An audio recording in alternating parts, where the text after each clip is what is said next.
बिस्मिल्लाहिर्रहमानिर्रहीम। प्यारे दोस्तों, आज हम बात करेंगे अल्लाह ताला के एक ऐसे बरगुज़ीदा पैगंबर की जिनको समुंदर में डाल दिया गया और जिनको एक मछली ने निगल लिया। आखिर आपसे ऐसी कौन सी खता हुई थी जिसकी वजह से आपको कई दिनों तक मछली के पेट में रहना पड़ा और आप कई दिनों तक उस मछली के पेट में रहे, और आखिरकार आपने ऐसी कौन सी दुआ पढ़ी जिसकी वजह से अल्लाह ताला ने आपको इस आजमाइश से निकाल दिया और आप कई दिनों के बाद उस मछली के पेट से बाहर आए। प्यारे दोस्तों, आज की इस वीडियो में हम आपको हज़रत यूनुस अलैहिस्सलाम के वाक़े के बारे में बताएंगे और उस दुआ के भी बारे में बताएंगे जो हज़रत यूनुस अलैहिस्सलाम ने अल्लाह ताला की बारगाह में मांगी, और जिसके बाद अल्लाह ताला ने हज़रत यूनुस अलैहिस्सलाम को इस आजमाइश से दूर कर दिया। और इस दुआ को जो भी मुसीबत ज़दा पड़ेगा तो अल्लाह ताला अपने फजलो करम से उसकी तमाम परेशानियों को दूर कर देगा। प्यारे दोस्तों, हज़रत यूनुस अलैहिस्सलाम अल्लाह ताला के एक ऐसे बरगुज़ीदा पैगंबर गुज़रे हैं जिनको अल्लाह ताला ने कौम बनी इसराइल की तरफ माबूस फरमाया था। और प्यारे दोस्तों, याद रहे कि कौम बनी इसराइल वो वाहिद कौम है जिसकी तरफ अल्लाह ताला ने सबसे ज़्यादा अंबिया इकराम को माबूस फरमाया, और अल्लाह ताला ने हज़रत यूनुस अलैहिस्सलाम को नबूवत अता फरमाई और आप अलैहिस्सलाम को इराक के मशहूर शहर नैनवा के लोगों की तरफ दीन हक़ की दावत देने का हुक्म फरमाया। अल्लाह ताला ने जब हज़रत यूनुस अलैहिस्सलाम को नबूवत अता फरमाई तो उस वक़्त आपकी उम्र मुबारक 28 साल थी। अल्लाह ताला के हुक्म के मुताबिक हज़रत यूनुस अलैहिस्सलाम अहले नैनवा को एक अरसे तक दावत हक़ देते रहे और उन्हें अल्लाह ताला की बददियानती की तरफ बुलाते रहे, लेकिन अहले नैनवा ने आपकी बात पर कोई कान ना धरा और वो उसी तरह अपने गुनाहों और बुराइयों के अंदर मुब्तला रहे। लेकिन इसके बावजूद भी हज़रत यूनुस अलैहिस्सलाम अपनी कौम को अल्लाह ताला की इबादत की तरफ बुलाते रहे और गुनाहों से मना करते रहे। हज़रत यूनुस अलैहिस्सलाम ने कई सालों तक अपनी कौम को दावत हक़ की तबलीग की, लेकिन वो कौम अपने गुनाहों से बाज ना आई और उसी तरह अल्लाह ताला की नाफरमानियाँ और गुनाहों के अंदर मुब्तला रही।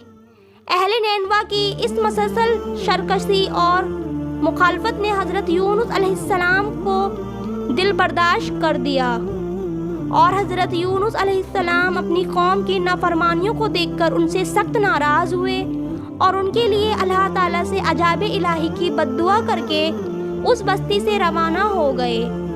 और फिर जब आप अपनी कौम के लिए बद्दुआ करने के बाद उस बस्ती से बाहर निकले तो चलते चलते नहर फुरात के किनारे पर पहुँचे और वहाँ आपको मुसाफिरों से भरी हुई एक कश्ती नज़र आई जो जाने के लिए तैयार थी। चुनाचे आप अलैहिस्सलाम भी उस कश्ती में सवार हो गए। कश्ती अभी कुछ दूरी ही पर गई थी कि अल्लाह ताला की तरफ से खौफनाक तूफ़ानी हवाएं चलने लगी और इन खौफनाक तूफ़ानी हवाओं के अंदर वो कश्ती डगमगाने लगी। इन तूफ़ानी हवाओं के अंदर कश्ती के डूबने का ख़तरा मज़ीद बढ़ गया।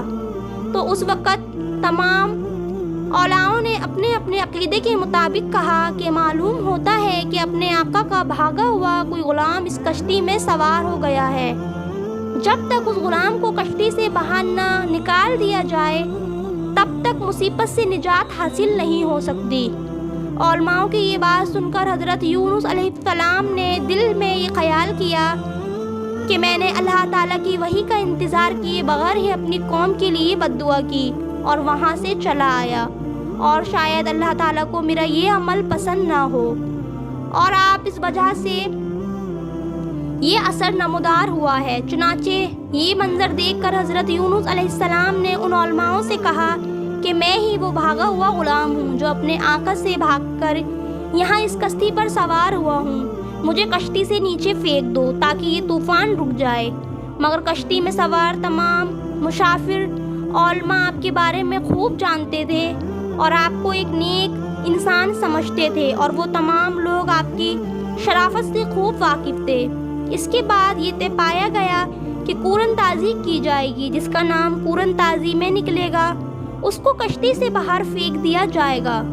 सबकी राय के मुताबिक कुरान ताज़ी की गई اور پہلی ہی دفعہ میں حضرت یونس علیہ السلام کا نام نکل آیا، لیکن اس کے باوجود بھی تمام علماء اور مسافروں کو یہ یقین نہ آیا، اور پھر اس کے بعد بھی دوسری اور تیسری بار بھی قرآن تازی کی گئی، مگر ہر بار حضرت یونس علیہ السلام کا نام ہی نکلتا۔ اس طرح مسافر اور علماء اس بات پر مجبور ہو گئے کہ وہ حضرت یونس علیہ السلام کو کشتی سے نکال دیں۔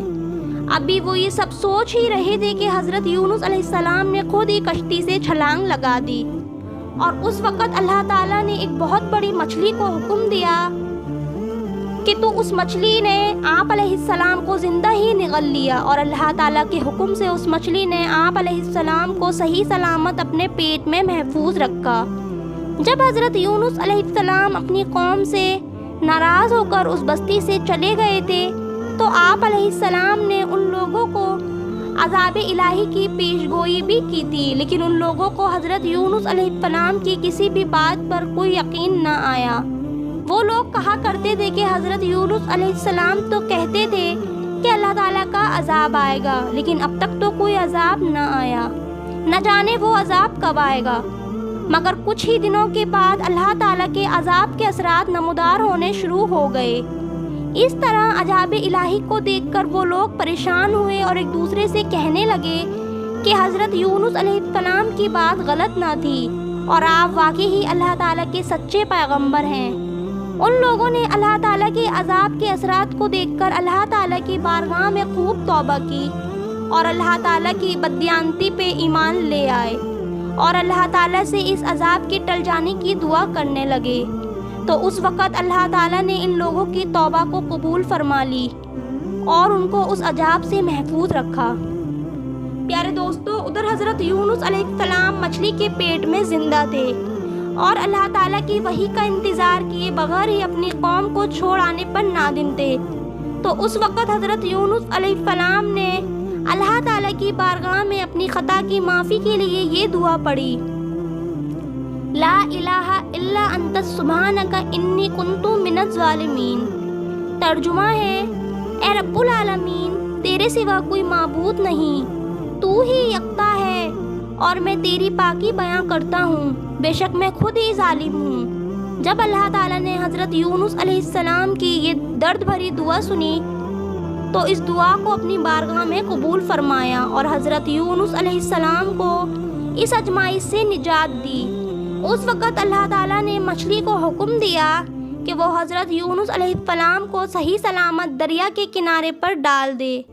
تو اس وقت اس مچھلی نے اللہ تعالیٰ کے حکم کی تعمیر کرتے ہوئے حضرت یونس علیہ السلام کو ساحل کے کنارے پر ڈال دیا، اور اس طرح حضرت یونس علیہ السلام 40 دن تک مچھلی کے پیٹ میں رہے، اور 40 دن کے بعد اللہ تعالیٰ نے آپ کی یہ دعا قبول فرمائی اور اس ازمائش سے آپ کو نجات بخشی۔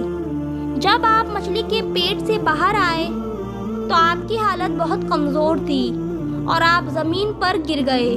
تو اس وقت اللہ تعالیٰ نے آپ کے قریب ہی ایک بیل اگائی اور آپ اس کے سائے میں آرام کرنے لگے، جس سے آپ کی طبیعت کچھ بہتر ہوئی۔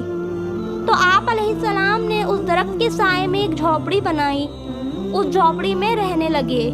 کچھ عرصے کے بعد وہ بیل سوکھنے لگی، اور یہ منظر دیکھ کر حضرت یونس علیہ السلام بہت پریشان ہوئے اور دکھی ہوئے، کیونکہ حضرت یونس علیہ السلام اس پیڑ سے بہت محبت کرنے لگ گئے تھے۔ تو اس وقت اللہ تعالیٰ نے حضرت یونس علیہ السلام کی طرف ایک وحی بھیجی کہ اے یونس، تم نے اس بیل کے سوکھنے کا بڑا افسوس ہوا، جو کہ ایک معمولی اور حقیر چیز ہے، لیکن اپنی قوم کو چھوڑتے ہوئے یہ نہ سوچا کہ نینوا میں بسنے والے 1 لاکھ انسانوں اور اس کے علاوہ لاتعداد جانوروں کو ہلاک کرنے میں ہمیں ناگواری نہ ہوتی؟ کیا ہم ان کے لیے اس سے بھی زیادہ مہربان نہ ہوتے جتنا تم اس پیڑ کے لیے ہوئے ہو؟ اور آپ وحی کا انتظار کیے بغیر ہی اپنی قوم کو چھوڑ کر چلے آئے۔ ایک نبی کی یہ شان نہیں کہ وہ اپنی قوم کو بد دعا کر کے نفرت کی وجہ سے ان سے جدا ہونے میں جلدی کر دے اور وحی کا انتظار بھی نہ کرے۔ پھر اللہ تعالیٰ نے حضرت یونس علیہ السلام کو یہ حکم دیا کہ وہ دوبارہ نینوا جائیں اور وہاں پر رہ کر نینوا کے لوگوں کو دین حق پہنچائیں۔ اس وقت حضرت یونس علیہ السلام نے اللہ تعالیٰ کے حکم کے مطابق नैनवा की तरफ दोबारा तशरीफ़ ले गए और उन्होंने हज़रत यूनुस अलैहिस्सलाम की आमद पर बहुत खुशी का इजहार किया और फिर हज़रत यूनुस अलैहिस्सलाम से दीन की तबलीग हासिल करने लगे। अल्लाह ताला से दुआ है अल्लाह ताला हमें भी नेक अमाल करने की तौफीक अता फरमाए और बुरे अमाल से महफूज फरमाए, आमीन। प्यारे दोस्तों, कैसा लगा आपको यूनुस अलैहिस्सलाम का वाक़या? मुझे उम्मीद है कि ये वाक़या आपको बहुत पसंद आया होगा। तो मज़ीद इसी तरह की मालूमातिक वीडियो देखने के लिए हमारे चैनल इस्लामिक कहानी को ज़रूर सब्सक्राइब करें और कमेंट बॉक्स में अपनी कीमती राय का इजहार ज़रूर करें। तो तब तक के लिए खुदा हाफिज़ दोस्तों, मिलते हैं दूसरी वीडियो में।